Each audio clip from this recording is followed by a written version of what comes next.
Juma me kalo kile fɔlɔ san 2026 DMS TV channel musonin cɛw ni ɲatuma a y'aw bisimila DMS TV sanfɛ foli ani tanu b'an kanbaga n'a lamɛnbagaw bɛɛ lajɛlen Mali kɔnɔ ani Mali kɔkan aw ka don kibaru ni o wagati sele san'an ka da se an ka bi kunnafonibaw ma ni ka olu dɔw tulo kan an bɛ aw hakilila jigin k'aw bɛ se ka dɛmɛ ni kunnafoniya ni kanni n'a carili ani ka aw hakilinaw di hakililajɔyɔrɔ la wale kɔfɛ bi kunnafonibaw min b'an bolo ni ka olu dɔw tulo kan dɔw bɛ tali kɛ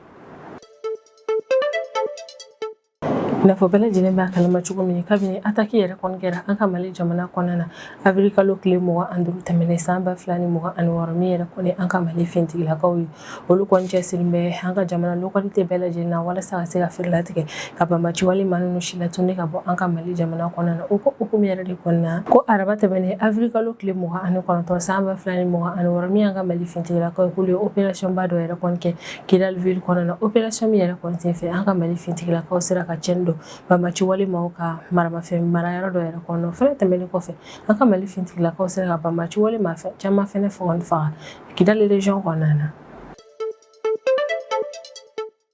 Alisa an bɛ to an ka Mali fintigilakaw ka nin wagati opération ko yɛrɛ kɔni hukumu na kɔni yira la k'a fɔ ko don tɛmɛnenw na ko min an ka Mali fintigilakaw ko ye opération belebelebaw yɛrɛ kɔni kɛ Sevare ale ni Kemasina localité yɛrɛ kɔni na ko ni opération min yɛrɛ kɔni kɛra localité fila nin yɛrɛ kɔni na opération nin bɛɛ lajɛlen ye kɔni ye nɔbabɔ ka d'a kan opération nin yɛrɛ kɔni kɔnɔna na min ye an ka Mali fintigilakaw yɛrɛ kɔni u sera ka banbaci wale maa caman faga wa u sera ka cɛnni don banbaci wale maaw dagasigiyɔrɔ la ni localité kofɔlen ninnu na Nafɔ bɛɛ lajɛlen b'a kalama cogo min yɛrɛ kɔni an ka Mali lafasali ministre ni o ye général de corps d'armée Sadio Kamara yɛrɛ kɔni ale fagara attaque dɔ yɛrɛ kɔni senfɛ min kɛra civil tɛmɛnen avril kalo tile 25 san 2026 kati kɔnɔna na banbaci wale maaw yɛrɛ kɔni fɛ o wale yɛrɛ kɔni kɔfɛ araba tɛmɛnen avril kalo tile 29 san 2026 o kun ye conseil des ministres an ka Mali jamana kɔnɔ na o conseil des ministres yɛrɛ de kɔni senfɛ min ye an ka Mali ministre olu kɔni ye décision yɛrɛ kɔni ta ni ka dɔ fara an ka lafasali ministre kɔrɔ yɛrɛ kɔni ka jala yɛrɛ kɔni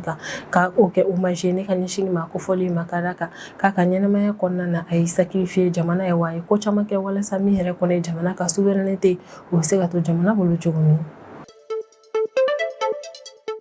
ka sanga ni an ka jamana yɛrɛ kɔni ka lakana ko lahalaya an bɛ wagati min na i n'a fɔ ko bi ale ne avril kalo tile 25 tɛmɛnen san 2026 attaque minnu kɛra an ka Mali jamana kɔnɔna na ko yɛrɛ kɔni kɔfɛ a kɔni yɛrɛ la k'a fɔ ko araba tɛmɛnen avril kalo tile 29 san 2026 min yɛrɛ kɔni an ka furancɛ fanga ɲɛmaa n'o ye son excellence le général d'armée Assimi Goïta ye ale ye réunion du conseil supérieur de la défense nationale maaw yɛrɛ kɔni ka ɲɔgɔn ye dɔ yɛrɛ kɔni ɲɛmɔgɔya walasa ka se ka fɛɛrɛ kuraw yɛrɛ kɔni tigɛ ka sanga ni jamana ka lakana ko lahalaya sira kura minnu bɛna ta jamana kɔnɔna na ka se ka olu yɛrɛ kɔni fɔ ale ni attaque minnu kɛra an ka Mali jamana kɔnɔna na ka se ka kuma o attaque ko ninnu fɛnɛ kan ko tile 3 ɲagami ni a ɲani yɛrɛ kɔni kɔfɛ kan bɛ wagati min na i n'a fɔ ko bi min yɛrɛ kɔni ye basigi o nana Mopti région kɔnɔna na ko wa min yɛrɛ kɔni Mopti sigibɛ maaw ye olu bɛ ka continuer u ka baaraw fɛ ni région kɔnɔna na ka d'a kan min an ka Mali fintigilakaw olu cɛsirilen bɛ ni région kofɔlen na walasa ka se ka Mopti sigibɛ maaw bololafɛnw ka lakana sabati ka sanga ni an ka jamana yɛrɛ kɔni ka lakana ko lahalaya min wagati min na i n'a fɔ ko bi a kɔni yira la k'a fɔ k'an bɛ wagati min na i n'a fɔ ko bi ko car compagnie caman yɛrɛ kɔni bannen don ni ka passagers yɛrɛ kɔni ta ka bɔ n'u ye yɔrɔ wɛrɛw la ka na n'u ye Bamakɔ yɛrɛ kɔni kɔnɔna na ka d'a kan ko jamana yɛrɛ kɔni ka lakana ko lahalaya ma ɲi ni wagati in na ka sanga ni Saheli yɛrɛ kɔni lakana ko lahalaya an bɛ wagati min na i n'a fɔ ko bi ka d'a kan i n'a fɔ bɛɛ lajɛlen b'a kalama cogo min don tɛmɛnenw na attaque caman kɛra Mali jamana kɔnɔna na ko hukumu yɛrɛ de kɔnɔna min yɛrɛ kɔni Burkina Faso ye ale ye décision yɛrɛ kɔni ta k'a bɛna bana kunbɛn kɛ ka d'a kan ko bana kunbɛn ka fisa ni bana furakɛ o ko hukumu yɛrɛ de kɔnɔna Burkina Faso autorité ma ye décision ta k'u bɛna na opération belebeleba dɔ yɛrɛ kɔni daminɛ Burkina fantan naani bɛɛ lajɛlen na opération min yɛrɛ kɔni kɛ kun de walasa ka se ka jamana kofɔli lakana tɔ yɛrɛ kɔni sinsin kosɛbɛ nin kunnafoniba de bɛ an bolo kɔrɔ bi an bɛna minnu walawala o ye bidon kibaru kɔnɔna na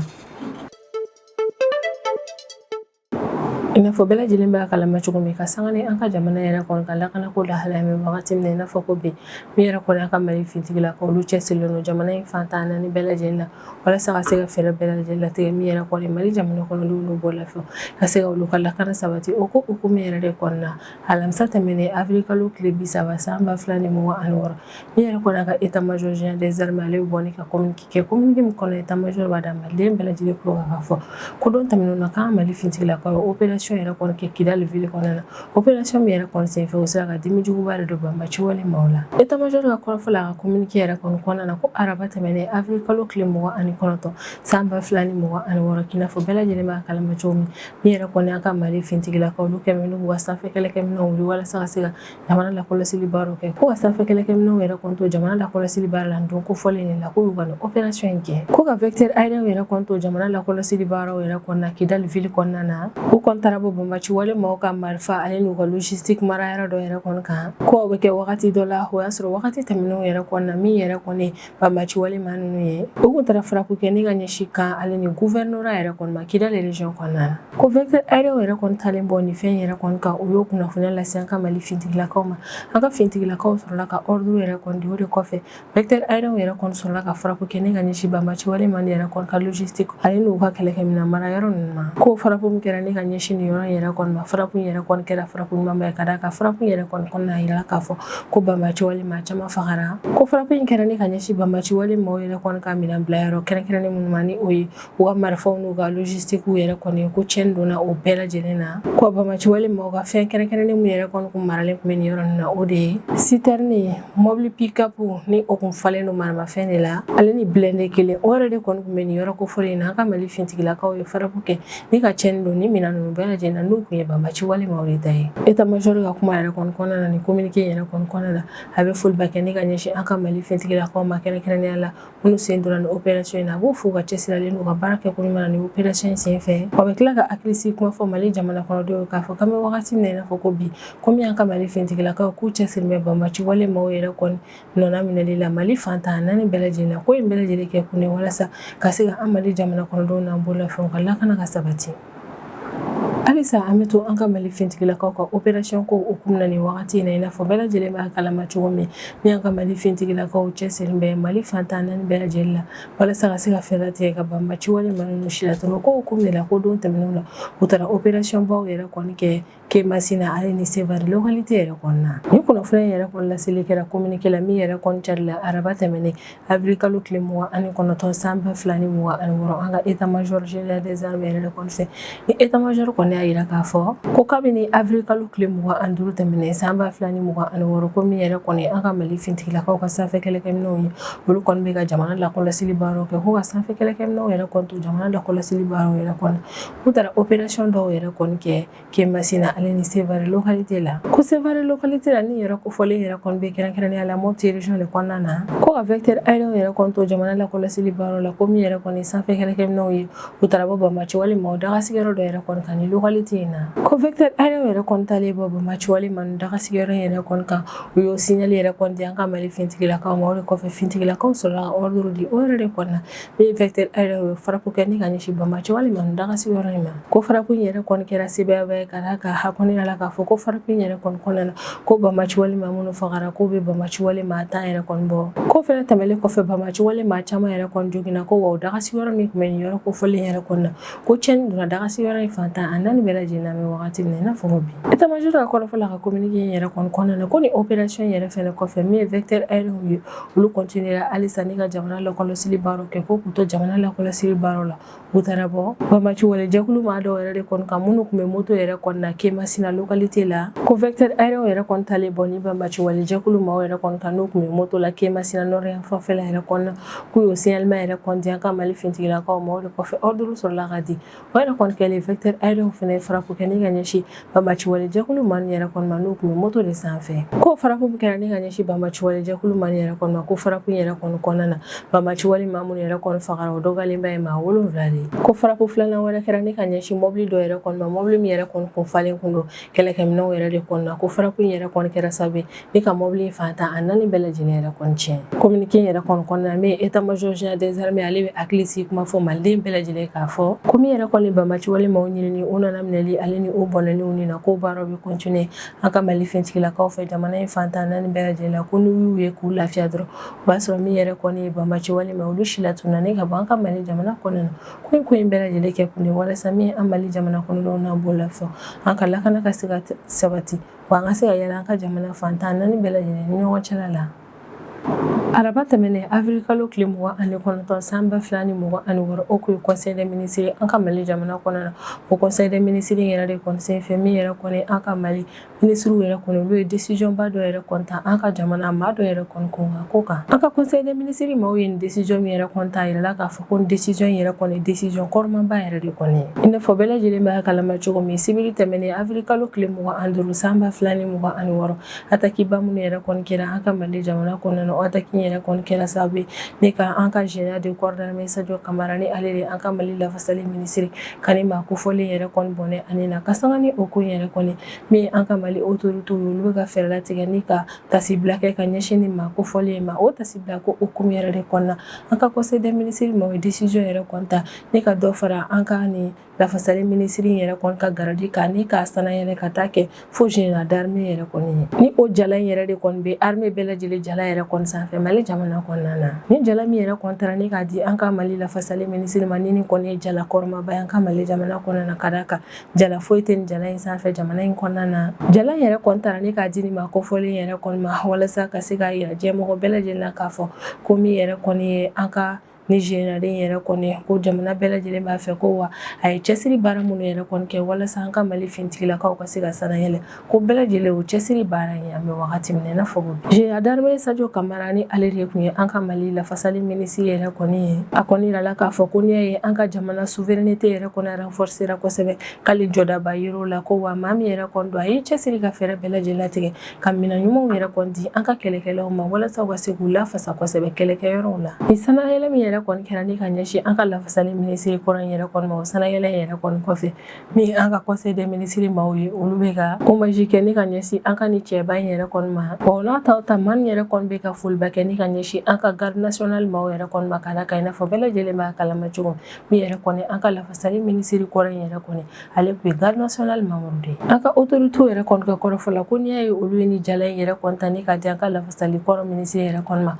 ko kɛkun de ye ka yira ni maa kofɔlen ni a ka somɔgɔw bɛɛ lajɛlen na k'a fɔ ko min yɛrɛ kɔni ye Mali jamana kɔnɔden kelen-kelenna bɛɛ lajɛlen kan ka wale ɲuman dɔ yɛrɛ kɔni bɛ général d'armée Sadio Kamara ye ka d'a kan an ka lafasali ministre kɔrɔ yɛrɛ kɔni kɛra maa ye min si bɛ kɛ baara yɛrɛ kɔni kɛli la walasa ka se ka na ni modernisation ye an ka finitigilakaw yɔrɔ la wa a ye fɛɛrɛ bɛɛ lajɛlen latigɛ ni ka maramafɛn ɲumanw yɛrɛ kɔni di an ka Mali finitigilakaw ma walasa ka se ka u capacité yɛrɛ kɔni renforcer kosɛbɛ kɛlɛkɛyɔrɔw la. Dɔ farali général d'armée Sadio Kamara yɛrɛ kɔni ka jala kan o ko yɛrɛ fɛnɛ kɔfɛ min an ka Mali autorité u bɛ fɛ ka fɛnba dɔ yɛrɛ kɔni yira ni o de ye ko Mali jamana kɔnɔna na maa o maa e b'i sacrifier Mali jamana ye k'i k'a dɔn k'a fɔ ko min yɛrɛ kɔni an ka Mali autorité yɛrɛ kɔni u fɛnɛ bɛ fɛnba kɛ i ye wa maa o maa cɛsirilen don Mali jamana kɔnɔna na walasa ka se ka fɛɛrɛ latigɛ jamana in yɛrɛ kɔni ka se ka lafasa diɲɛ fantan naani bɛɛ lajɛlen la min yɛrɛ kɔni ye Mali jamana kɔnɔdenw bɛɛ lajɛlen ka wale ɲuman dɔ yɛrɛ kɔni bɛ o maa ninnu ye. An kɔni bɛ wagati min na i n'a fɔ ko bi Mali jamana kɔnɔden kelen-kelenna bɛɛ lajɛlen yɛrɛ kɔni bɛ hommage kɛ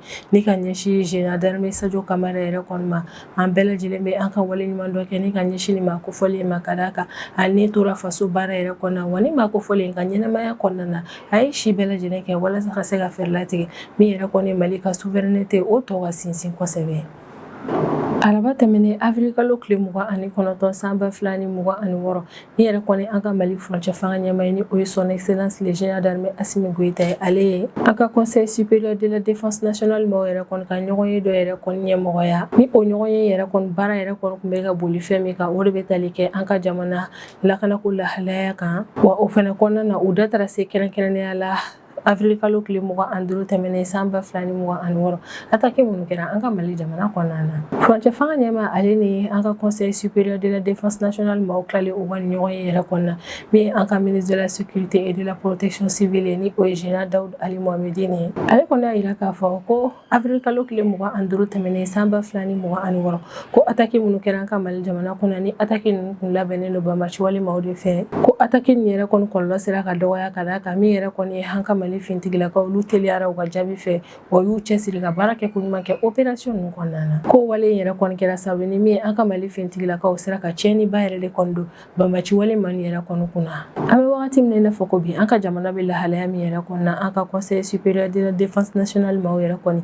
u ye o lahalaya yɛrɛ kɔni analyser kosɛbɛ o analyse yɛrɛ kɔni kɔfɛ min an ka furancɛ fanga ɲɛmaa ye n'o ye son excellence le général d'armée Assimi Goïta ye ale ye bilasiralikan 16 yɛrɛ de kɔni di an ka conseil conseil supérieur man yɛrɛ kɔni ma walasa u bɛ se ka o bilasiralikan 16 in labaara cogo min wale min na kɛ sababu ni ka jamana ka lafasali ni a ka lakana tɔ sinsin kosɛbɛ. An ka ministre de la sécurité et de la protection civile ni o ye général de division Daoud Ali Mohamedine yɛrɛ kɔni ale ye hakili sigi kuma fɔ k'a yira k'a fɔ k'an bɛ wagati min na i n'a fɔ ko bi ko jamana yɛrɛ kɔni bɛ fintigilakaw ka contrôle la a bɛ tila ka foliba kɛ ni ka ɲɛsin jamana kɔnɔdenw ka wuli ka jɔ yɛrɛ kɔni ma wa a bɛ welemada kɛ ni ka ɲɛsin basigi jateminɛ ale ni fara ɲɔgɔn kan na ni wagati gɛlɛn ninnu kɔnɔna na ko a b'a laɲini Mali jamana kɔnɔdenw yɛrɛ kɔni fɛ n'an b'an ka kunnafoniyaw yɛrɛ kɔni ɲini an ka taa an ka kunnafoniya nin yɛrɛ kɔni ɲini source officielle yɛrɛ kɔni na ni o ye gouvernement ka page yɛrɛ kɔni ko kunnafoniya gɛrɛgɛrɛ a bɛ sɔrɔ o yɔrɔ nin yɛrɛ de kɔnɔ n'i ma ye yen nɔ dɔrɔn ko siga foyi yɛrɛ kɔni t'a la kunnafoniya nin yɛrɛ kɔni tɛ kunnafoni mɛn an kɔni bɛ wagati min na i n'a fɔ ko bi maliden caman kɔni hakili sigira ka d'a kan ko ni conseil supérieur min yɛrɛ kɔni kɛlen filɛ nin o sen fɛ jamana yɛrɛ kɔni na taa sira kura min yɛrɛ kɔni na a ka lafasali ni a ka lakanako sira yɛrɛ kɔni fɛ min ye furancɛ fanga ɲɛmɛ ale y'o da an ka maaw yɛrɛ kɔni tulo kan u bɛna min labaara don n'a nataw la wale min na kɛ sababu ye ni ka jamana ka lakanako lahalaya ɲɛ kosɛbɛ. I n'a fɔ bɛɛ lajɛlen yɛrɛ kɔni b'a kalama cogo min wagati tɛmɛnenw na Bamaci wale maaw taara attaque kɛ ni ka ɲɛsin an ka jamana localité caman yɛrɛ kɔni ma a kɔni yirala k'a fɔ ko tile saba attaque yɛrɛ kɔni kɔfɛ min an ma fɔ maaw yɛrɛ kɔni olu y'a yira k'a fɔ k'an bɛ wagati min na i n'a fɔ ko bi ko min yɛrɛ kɔni ye basigi ye k'o nana Mopti région kɔnɔna na ko min yɛrɛ kɔni Mopti gouverneur ni o ye général de brigade Dawuda Damele yɛrɛ kɔni k'ale kun ye tile 30 couvre-feu min yɛrɛ kɔni sigi Mopti région yɛrɛ kɔni kɔnɔna na ko tile 30 couvre-feu yɛrɛ kɔni kɛra sababu ye ni ka Mopti sigibaa maaw yɛrɛ kɔni hakili sigi kosɛbɛ ka d'a kan o couvre-feu yɛrɛ kɔni kuntagala kɔnɔna na min yɛrɛ kɔni ye fintigilakaw yɛrɛ kɔni olu ye jaabi ɲumanba yɛrɛ de kɔni sɔrɔ terrain sanfɛla la o bɛɛ de kɛra sababu ye ni ka Mopti sigibaa maaw yɛrɛ kɔni hakili sigi n'an bɛ wagati min na i n'a fɔ ko bi basigi yɛrɛ kɔnɔna na u sigiyɔrɔw la ko o n'a ta min yɛrɛ kɔni fintigilakaw y'a yira k'a fɔ ko halisa u bɛna continuer ratissage yɛrɛ kɔni fɛ Mopti région kɔnɔna na walasa ka se ka Mopti sigibaa maaw n'u bololafɛnw ka lakana sabati an ma kuma kelen nin yɛrɛ kɔni y'a yira k'a fɔ ko min yɛrɛ kɔni ye feerekɛlaw ale ni mobili bolilaw ye k'olu bɛɛ lajɛlen u ka baaraw daminɛ tuguni Mopti feerekɛla dɔ kɔni y'a yira k'a fɔ k'an ka Mali autorités kɔni ye taasira min ta an bɛ wagati min na i n'a fɔ ko bi ko maa si yɛrɛ kɔni tɛna kɛ sababu ye ni ka jamana kɔnɔdenw ni autorités bɔ o taasira in kan ko maa si tɛ se ka kɛ Mali jamana fɛ ka tɛmɛ Mali jamana kɔnɔdenw kan ko maaw bɛ fɛ ka ko minnu yɛrɛ kɔni don jamana kɔnɔdenw yɛrɛ kɔni kunkolo la ni o de ye k'a yira k'a fɔ ko min yɛrɛ kɔni ye an ka autorités ye k'u tɛ ka baara kɛ tiɲɛ kan k'o bɛɛ lajɛlen nkalon de an bɛ wagati min na i n'a fɔ bi ko yɛrɛ de kɔni ale bɛ welemada kɛ ni ka ɲɛsin a sigiɲɔgɔnw ma Mopti région kɔnɔna na k'u ka to basigi kɔnɔna na wa k'u ka jateminɛw caya kosɛbɛ ko Mopti kɔni région kɔnɔna na banque ko ta fanfɛla la ko guichet automatique dɔrɔn yɛrɛ de kɔni dayɛlɛlen don walasa ka se ka Mopti sigibaa maaw yɛrɛ kɔni lafiya u ka wari bɔli kow la ko opération de ratissage minnu yɛrɛ kɔni bɛ sen na Mopti région kɔnɔna na banque maaw bɛ ka opération de ratissage ninnu banni yɛrɛ de kɔni kɔnɔ walasa ka se ka na u ka baaraw daminɛ banque kɔnɔna na ko laseli kɛlen ni ka yira k'a fɔ ko min yɛrɛ kɔni an ka lafasali ministre kɔrɔ ye ni o ye général d'armée Sadio Kamara ko ale kɔni fatura ko kunnafoniya in yɛrɛ kɔni kɛra sababu ye ni ka Mopti sigibaa maaw bɛɛ lajɛlen bila dusuma kasi kɔnɔna na wagati min na i n'a fɔ ko bi maaw kɔni y'a yira k'a fɔ k'an bɛ wagati min na i n'a fɔ ko bi ko basigi ko kɔnɔna na olu sigiyɔrɔ la ka d'a kan couvre-feu sigira wa min ye an ka Mali fintigilakaw ye k'olu bɛ ka taa tugu Bamaci wale maaw la région in kɔnɔna na sisan an bɛ tɛmɛ n'an ka jamana kɔfɛ kibaruyaw ye o kɔnɔna na an bɛ taa Burkina Faso jamana kɔnɔna na Tarata tɛmɛnen avril kalo tile 28 san 2026 min yɛrɛ kɔni Burkina Faso ka lakanako ministre ni o ye Mamadou Sana yɛrɛ kɔni ale bɔra ni ka laseli kɛ Burkina Faso jamana kɔnɔden bɛɛ lajɛlen k'a yira k'a fɔ ko opération belebeleba dɔ yɛrɛ kɔni lasera Burkina Faso jamana kɔnɔna na ni opération yɛrɛ kɔni tɔgɔ ye Wigbade yɛrɛ kɔni ko opération min yɛrɛ kɔni daminɛnen filɛ nin Burkina Faso jamana kɔnɔna na opération yɛrɛ kɔni kɛkun de ye walasa halisa Burkina Faso jamana kɔnɔdenw bɛ jateminɛ minnu kɛ u ka jamana kɔnɔna na ka dɔ fara o jateminɛ ninnu kan ale ni ka sanga ni menasiw yɛrɛ kɔni an bɛ wagati min na i n'a fɔ ko bi Burkina Faso bɛ fɛ ka a ka jamana yɛrɛ kɔni ka lakanako tɔ sinsin kosɛbɛ Mamadou Sana ka communiqué yɛrɛ kɔni kɔnɔna na a bɛ foliba kɛ ni ka ɲɛsin Burkina Faso jamana kɔnɔdenw yɛrɛ kɔni ma ka d'a kan ko Burkina Faso jamana kɔnɔdenw yɛrɛ kɔni cɛsirilen bɛ kosɛbɛ jamana in yɛrɛ kɔni lakanani kow la ko nka o n'a ta a bɛ welemada kɛ ni ka ɲɛsin Burkina Faso jamana kɔnɔdenw ka wuli ka jɔ yɛrɛ kɔni ma halisa walasa u filɛ nin ye ka nin opération ba min yɛrɛ kɔni lase u ka se ka autorités yɛrɛ kɔni dɛmɛ opération yɛrɛ kɔni labaarali la ni opération wigbaden yɛrɛ kɔni ni ale daminɛna avril kalo tile 28 tɛmɛnen san 2026 ko opération yɛrɛ kɔni bɛ tali kɛ Burkina Faso autorité maaw ka cɛsiri baara la walasa ka se ka lakanabaliya kɛlɛ ka bɔ jamana in kɔnɔna na kɛrɛnkɛrɛnnenya la ka se ka jadisiw yɛrɛ kɔni kɛlɛ ka d'a kan o man yɛrɛ de kɔni bɛ ka na ni lakanabaliya ye jamana in kɔnɔna na Burkina Faso autorité maaw bɛ ka welemada kɛ ni ka ɲɛsin Burkina Faso jamana kɔnɔdenw yɛrɛ kɔni ma ko n'u bisigɛra maaw ma yɛrɛ kɔni ka ko kɛta la u sigiyɔrɔ yɛrɛ kɔni na k'a laɲininen don u fɛ u ka welemada kɛ ni ka ɲɛsin autorité compétentes yɛrɛ kɔni ma k'a laɲininen don Burkina Faso jamana kɔnɔdenw yɛrɛ kɔni fɛ fɛn dɔw yɛrɛ kɔni bɛ n'i y'olu jateminɛ u ka maa dɔw yɛrɛ kɔni na u ka o signalé o fɛn yɛrɛ kɔni bɛ tali kɛ jumɛn na maa min tɛ deli ka na suma yɛrɛ kɔni san o tigi ka bali ka na to ka na suma yɛrɛ kɔni san walima a tigi ka na fɛn dɔw san fɛn minnu bɛ se ka kɛ danger Burkina Faso lakanako ma walima dɔ ka na fɛn dɔ yɛrɛ kɔni san fɛn minnu bɛ se ka kɛ sababu ye ka fɛn pɛrɛntanw dilan k'o fɛnɛ tɛmɛlen kɔfɛ i kɛrɛfɛla la so dɔ yɛrɛ kɔni bɛ yen nɔ maa si tɛ so in kɔnɔ nka i balila k'a ye maa dɔw yɛrɛ kɔni nana sigi so in kɔnɔ wa o maa kofɔlen bɛ ka fɛɛrɛ bɛɛ lajɛlen latigɛ ani a sigiɲɔgɔn kuma kana na tɛmɛ u ɲɔgɔn cɛ la a tɛ kuma mɔgɔ yɛrɛ kɔni fɛ k'a laɲininen don i fɛ ni o ko nin bɛ ka kɛ i kɛrɛfɛla la i ka olu signalé communiqué in yɛrɛ kɔni kɔnɔna na Burkina Faso autorité maaw kɔni b'a yira k'a fɔ ko signe wɛrɛ minnu yɛrɛ kɔni bɛ yen nɔ n'i ye olu jateminɛ n'i bɛ se ka alerte yɛrɛ kɔni lase o signe dɔw fɛnɛ ye ko ni maa dɔw yɛrɛ kɔni nana hôtel la k'a fɔ k'u bɛna na hôtel dɔ chambre yɛrɛ kɔni ta n'u banna k'u ka sɛbɛnw di walasa ka se ka u enregistrer ko ka olu signalé walima Burkina Faso ka infrastructure stratégique minnu yɛrɛ kɔni bɛ yen ni o dɔw ye aéroport camp caserne fo ka taa se bâtiment administratif yɛrɛ kɔni ma n'i balila ka maa dɔ ye yala yala yɛrɛ kɔni na ni yɔrɔ in na san ani wagati k'i b'o fɛnɛ signalé walima maa dɔ yɛrɛ kɔni nana i ɲininka kunnafoniya dɔw yɛrɛ kɔni na Burkina Faso ka jamana nimayɔrɔba dɔw yɛrɛ kɔni na k'a laɲininen don bɛɛ lajɛlen fɛ ni ko nin yɛrɛ kɔni i sɔrɔ walima ni nin dɔw jateminɛ i k'i teliya joona ni ka Burkina Faso maaw yɛrɛ kɔni ka lakana tigilamaaw wele Mamadou Sana ka kumaw yɛrɛ kɔni kɔnɔna a bɛ sinsin a kan kosɛbɛ ko jamana yɛrɛ kɔni ka lakana sabatili ko kɔni bɛ dépend ko opération yɛrɛ kɔni tɛmɛni de la jamana kɔnɔdenw ale ni lakana tigilamaaw ni ɲɔgɔn cɛla la ko jamana yɛrɛ kɔni kɔnɔna na walasa ka se ka jamana yɛrɛ kɔni lakana yɛrɛ kɔni sabati ko jamana kɔnɔden kelen kelenna bɛɛ lajɛlen jɔda bɛ o la ko wa walasa ka se ka jamana ka lakana menaces yɛrɛ kɔni wuli ka bɔ yen nɔ ko jamana kɔnɔdenw yɛrɛ kɔni jɔdaba bɛ o la ka d'a kan olu de bɛ se ka kunnafoniya di min bɛ se ka lakana tigilamaaw dɛmɛ kosɛbɛ ko yɛrɛ de kɔnɔna min ye olu Burkina Faso autorité maaw ye halisa olu bɛ welemada kɛ ni ka ɲɛsin Burkina Faso jamana kɔnɔdenw ma halisa u ka continuer ka collaboration tɛmɛ u ni lakana tigilamaaw ni ɲɔgɔn cɛla la ka d'a kan kan bɛ wagati min na i n'a fɔ ko bi ko Sahel région yɛrɛ kɔni kɔnɔna na min yɛrɛ kɔni lakanako gɛlɛya o de bɛ yen nɔ o de la ka Burkina Faso maaw yɛrɛ kɔni k'u ka précaution ta walasa min yɛrɛ kɔni lakanabaliya o kana na cari u ka yɔrɔw la an kɔni bɛ wagati min na i n'a fɔ ko bi min yɛrɛ kɔni Burkina Faso ye ale kɔni bɛ k'a yira k'a fɔ ko bana kunbɛn ka fisa ni bana furakɛ o de la a y'a ye k'a fɔ ko wagati laban nin yɛrɛ kɔni na Sahel yɛrɛ kɔni région lakana yɛrɛ kɔni man ɲi kosɛbɛ o de la ni jamana in yɛrɛ kɔni ye décision ta ni ka fɛɛrɛ bɛɛ lajɛlen latigɛ ka bana in yɛrɛ kɔni kunbɛn o de la a bɛ ka welemada kɛ ne ka ɲɛsin a ka jamana kɔnɔdenw ma ka d'a kan ko jamana kɔnɔdenw de jɔdaba yɛrɛ kɔni bɛ jamana ka lakana sabatili la ni ne bɛ dansigi an ka bidon kibaru la an b'an kanubaga n'a lamɛnbagaw bɛɛ lajɛlen fo Mali kɔnɔ ani Mali kɔ kan an bɛ aw hakilina jigin k'aw bɛ se k'an dɛmɛ ni kunnafoniya ni kan ni n'a cariliya ni k'aw hakilinaw di hakilina jɔyɔrɔ la wali kɔfɛ an b'a fɔ yan nɔ ko aw k'an bɛn a ɲɔgɔnna wɛrɛ ma